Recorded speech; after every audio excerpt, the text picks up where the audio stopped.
Magandang umaga Pilipinas, magandang umaga Puerto Princesa at sa buong lalawigan po ng Palawan. Para sa malaking misyon at mas malawak na paglilingkod sa bayan, narito na ho mga balita sa oras na ito. Superradyo Puerto Princesa DYSB, ito ang balita. Meron pong panibagong low pressure area na binabantayan ng Pag-asa. Ito ho'y nasa labas pa ho ng para 2,540 kilometers silangan ng southeastern Mindanao. Samantala, easterlies pa rin ang nakaapekto sa eastern sections ng Luzon at Visayas. Ang Eastern Visayas ay makakaranas ng maulap na papawirin na may kalat-kalat na mga pag-ulan, pagkulog at pagkidlat ng dahil ho sa easterlies. Ang natitirang bahagi ng Visayas, Palawan, kasama ng Isla ng Kalayaan at Occidental Mindoro ay makakaranas ng bahagyang maulap hanggang sa maulap na papawirin na may pulupulong mga pag-ulan, pagkulog at pagkidlat ng dahil pa rin po sa easterlies. Ang buong Visayas, Palawan kasama ng Isla ng Kalayaan at Occidental Mindoro ay makakaranas na mahina hanggang sa katamtaman na hangin mula sa silangan hanggang sa ilagan silangan na may mahina hanggang sa katamtaman na pag-alon sa karagatan.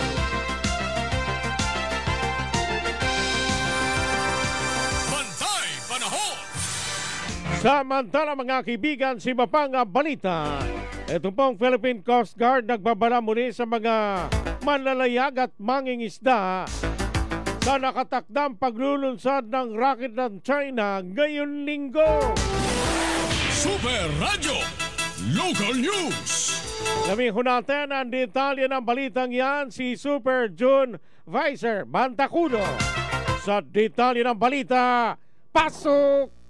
Pinag-iingat ang Philippine Coast Guard ang publiko sa mga mananayag at mangisda sa nakatakdang paglulunsad ng People's Republic of China ng Long March 8A rocket mula Hainan International Commercial Launch Center sa China sa pagitan ng 9:25 a.m. to 10 a.m. sa darating na October 16. Kaugnay nito, inaasahan ang ilang bahagi ng OD3 na nasabing rocket ay maaaring pumagsak sa loob ng mga tinukoy na draft zone na humigit kumulang 180 nautical miles ang layo mula sa El Nido, Palawan, 137 nautical miles ang layo mula Puerto Princesa, Palawan, habang ang draft zone 2 ay humigit kumulang 45 nautical miles mula sa Tupata, Haripa at 34 nautical miles ang layo naman sa Haji Mutamat, Pasilan. Dahil dito, mahigpit ang panawagan ng PCG na iwasan ang nabanggit ng mga lugar upang matiyak ang kaligtasan at maiwasan ang anumang posibleng panganib dulot ng pagbagsak ng debris. Pinalalahanan din ng PCG ang lahat na huwag lalapitan, gagalawin o pupulutin ang anumang kahina-hinalang bagay na matatagpuan sa baybayin o palutang-lutang sa dagat, gaya ng piraso ng bakal, tubo o parte ng makina, at agad ito't ipagbigay alam sa pinakamalapit na estasyon ng Philippine Coast Guard. Ako si June Vicer Bantacudo ng GMA Superradyo Palawan, dapat totoo. Alas 5:48 na ho ng umaga. Philippine Coast Guard at VFAR muling nakaranas ng pangaharas ng Chinese Coast Guard sa karagatan sakop ng Pag-asa, Kalayaan Island dito po sa Palawan. Superradyo Local News. Detalye ho ng balitang yan, muling bumabalik si Super June Vicer Bantacudo. Super June, pasok! Muling nakaranas na pangaharas sa mga tauhan ng Philippine Coast Guard at severe fisheries and aquatic resources matapos targetin ng water cannon ng China Coast Guard ang tatlong barko ng bansa.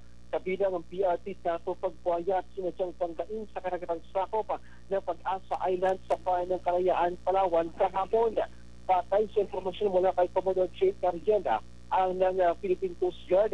Nandiyan yung pinente habang nakadaong ang mga Pilipinong crew malapit sa Pag-asa Island bilang bahagi ng programang Kadiwa para sa bagong bayaning mangingisda. Nagdulot ito ng pinsala sa barko, ngunit ligtas naman ang lahat ng tripulante. Sa kabila nito, nanintigan ng PCG na hindi ito naging dahilan para matakot at tiniyak ang insidente ay nagpatibay lamang ng kanilang lakas ng loob para tumupad sa kanilang mga mandato na protektahan ang teritoryo at soberanya ng bansa. Ako si June Vice, Bantakulo ng GMA Super Radio Palawan, dapat totoo. Mga kaibigan, ng tamang oras sa Pilipinas sa alas 5:50 na ng umaga. Kayo'y nakikinig sa Super Balita sa Umaga. Samantala sa iba pang balita, Catholic Bishops Conference of the Philippines pinimok yung mga mananampalataya na magsuot ng puting damit tuwing linggo ng Oktubre at Nobyembre para ipanawagan mga kapuso ang transparency, accountability at good governance. Super Radio Local News. Alamin ho natin ang detalye ng balitang yan na Super Wilmar Abreya. Sa detalye ng balita, pasok! Hinimok ng Catholic Bishops Conference of the Philippines o CBCP ang mga mananampalatayang Katoliko na magsuot ng puting damit tuwing linggo ng Oktubre at Nobyembre. Sa sirkular na inilabas ng CBCP, hinimok ang mga mananampalatayang Katoliko na magsuot ng puting damit tuwing linggo ng Oktubre at Nobyembre at gayon din ang maglagay ng mga puting laso sa iba't ibang mga lugar. Ayon sa CBCP, ito umano ay para ipanawagan ang transparency, accountability at good governance. Ako, si Wilmar Abrera ng GMA Super Radio Palawan, dapat totoo. Samantala mga kaibigan, sa iba pang balita, balikan ko natin si Super June Vice Bantakulo. Isang endangered species na Sundabox turtle na nasagip sa Barangay San Pedro. Itinurn over na raw sa Palawan Council for Sustainable Development. Super Radio Local News. Detalye ko ng balitang yan, Super June Vice Bantakulo. Sa detalye ng balita, pasok! Hindi na sa tanggapan ng Palawan Council for Sustainable Development ang nasagip ng isang Sundabox turtle sa gitna ng abalang kalsada sa bahagi ng Pineda sa Protes Barangay San Pedro, lungsod ng Princesa. Kwento ng magamang nakarescue, nakita nila pinaglalaroan ng mga bata at nila sasaktan ng pagong, kaya nakiusap silang hinilito upang dalhin sa PCSD upang malapatan ang atensyong medikal. Ang Sundabox turtle na dating tinatawag na Southeast Asian box turtle ay kabilang sa listahan ng endangered species o mga buhay ilang na nanganganib ng maubos sa ilalim ng PCSD Resolution number 23-97. Bunga nito, patuloy na pinapalalahanan ng PCSDS ang lahat ng mamamayan sa lalawigan na maging katuwang sa pagsagip at pangangalaga sa mga buhay ilang sa Palawan. Ako si June Vice Bantakulo ng GMA Super Radio Palawan, dapat totoo. Mga kaibigan, puntahan po natin ang balita mula ho dyan sa Gosaling Kapitolyo. Isang milyong pisong tulong ng Palawan para sa mga biktima ng lindol sa Cebu ay naprobahan ng Provincial Board. Super Radio Local News. Alamin ho natin ang detalye ng balitang yan na Super JB Juanita. Sa detalye ng balita, pasok! Aprobado na ng Sangguniang Panlalawigan ng Palawan ang Provincial Resolution number 21585 na nagbibigay pahintulot kay Governor Meroa Alvarez na maglaan ng 1 milyong piso bilang tulong pinansyal ng pamahalang panlalawigan sa pamahalang panlalawigan ng Cebu para sa mga biktima ng 6.9 magnitude na lindol na tumama sa lalawigan noong Setyembre 30 taong kasalukuyan. Ang nasabing resolusyon ay inihakda ng lahat ng membro ng Sangguniang Panlalawigan ay pinasa sa regular na sesyon noong October 7, 2025. Ang pondo ay kukunin mula sa Provincial Disaster Risk Reduction and Management Fund o Disaster Preparedness Fund ng Palawan. Ayon kay Governor Alvarez, ang hakbang na ito ay simbolo ng malasakit at pagkakaisa ng mga lokal na pamahalaan sa pagtugon sa mga kalamidad. Idineklara sa ilalim ng State of Calamity ang Cebu matapos ang nasabing lindol na nagdulot ang pinsala sa mga kabahayan at kabuhayan ng mga residente.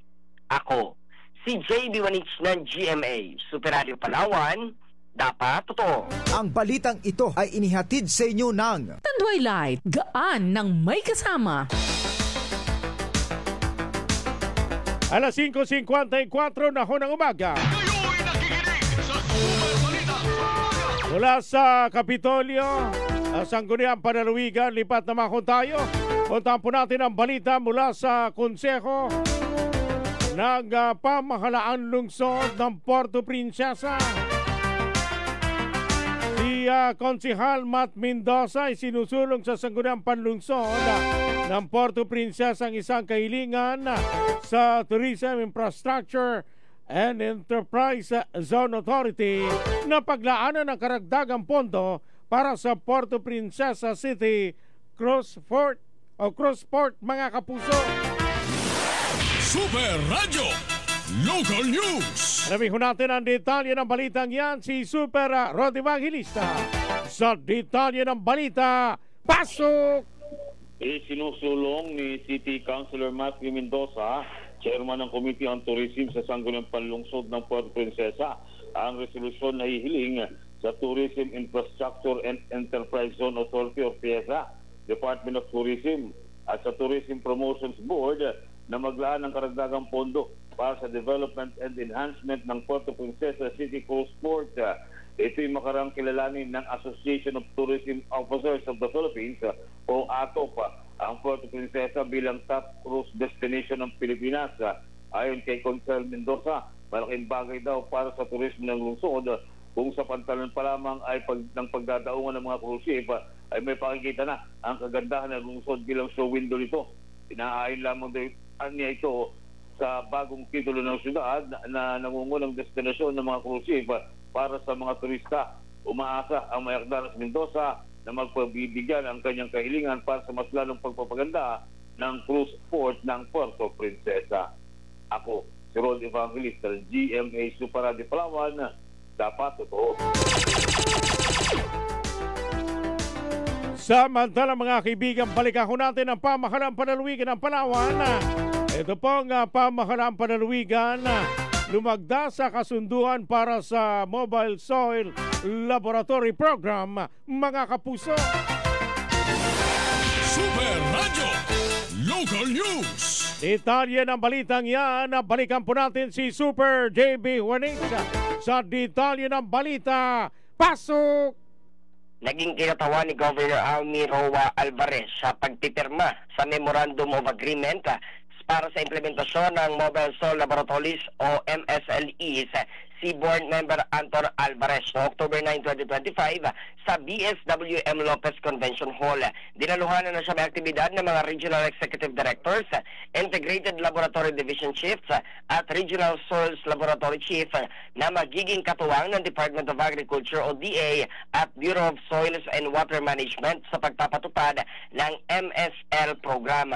Ay kay Board Member Alvarez, layunin ng Mobile Soil Laboratory na mapadali at mapabilis ang pagsusuri sa uri at kalidad ng lupa upang makapagbigay ng mas epektibong rekomendasyon para sa mas produktibong pamamaraan ng pagtatanim. Dagdag pa niya, patuloy na magtutulungan ang pamahalaan panlalawigan ng Palawan at mga ahensya ng agrikultura upang maisulong ang mas produktibong agrikultura at mas maunlad na kinabukasan para sa mga mamamayan. Ako, si JB Juanix ng GMA Super Radio Palawan, dapat totoo. Mga kaibigan, muli tumpakin niyo po mga orasan at tamang oras sa Pilipinas, alas 5:58 na ho ng umaga. Kayo'y nakikinig sa Super Balita sa Umaga. Mula sa Gusaling Kapitolyo, puntahan po natin ang lokal na pamahalaan ng Roxas, Palawan. Pagkakaloob ng livelihood grant ng Department of Labor and Employment o DOLE para sa isang grupo ng mga magsasaka, pinangunahan ng lokal na pamahalaan ng Roxas, Palawan.